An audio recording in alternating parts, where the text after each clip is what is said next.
All right, this is Bishop Perry Ford. This is a recording, so you can make comments, but I am not live. I'm recording this so it can be shown later on this evening because today is Feed the Need. Matthew 16:18 says, "Now I say to you that you are Peter, which means rock, and upon this rock I will build my church, and the powers of hell will not conquer it." The life of Simon Peter testifies to the fact that mistakes don't have to be fatal. Peter was someone who was always failing forward. That's FAILING, forward. When he failed, he didn't let his mistake push him farther away from God, which in some case we do. We make a mistake and we move farther away from God rather than closer to God. In a 24-hour period, in a one-day period, Peter rebuked Jesus, went to sleep at the last prayer meeting Jesus would ever have, chopped a guy's ear off in the Garden of Gethsemane, and then cursed and denied that he knew Jesus. But despite all of these failures, Jesus said, "Upon this rock I will build my church, and the gates of hell will not prevail against it." Now, he was not saying that upon Peter he was going to build the rock. He was saying that Peter was a small rock, but on the rock of the revelation of who Peter said he was going to build his church. There's something special about Peter. He had a comeback spirit. He didn't allow anything to keep him from Jesus.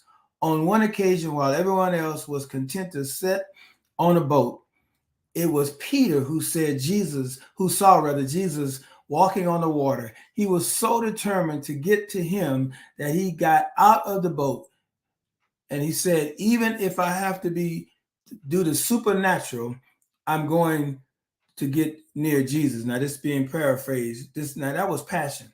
He said, "Even if I got to get out of this boat, do something that is not normal, that is supernatural, I'm going to get close to Jesus." After Jesus was crucified, Peter lost, all hope of God ever using him in the ministry again. He went back to fishing, and while he was on his boat, he spotted Jesus. He instantly threw off his coat, dove into the water, swam over 100 yards to get to him because he loved him so much.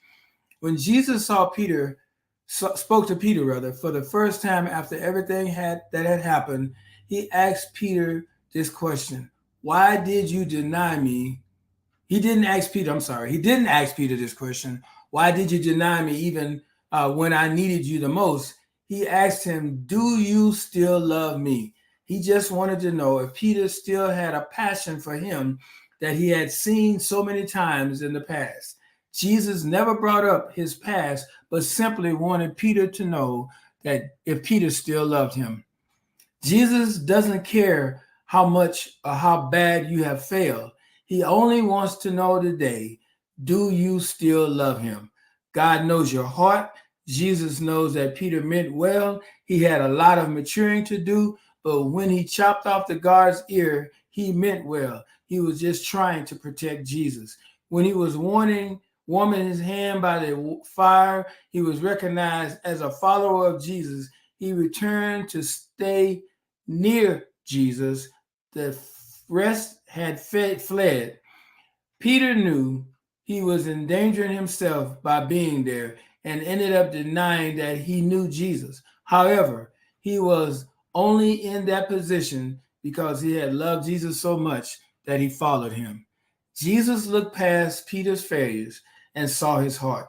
He saw a heart that burnt with love for him and desired to be with him and to be near him. Jesus also sees your heart today. Don't allow the enemy, I need you to hear me, don't allow the enemy to tell you that you're not worthy, you're not good enough, you don't belong, and that you shouldn't give up and that you should give up. Don't let the enemy tell you you're not worthy and you don't belong, you're not good enough, and cause you to want to give up. Don't ever lose your comeback spirit. So no matter what you're going through, no matter what you went through, no matter what struggles you may have had, no matter what failings you may have, brother, fall forward and allow God to know that you still love him. Don't give up. Keep in the fight and have a comeback spirit. Grace and peace.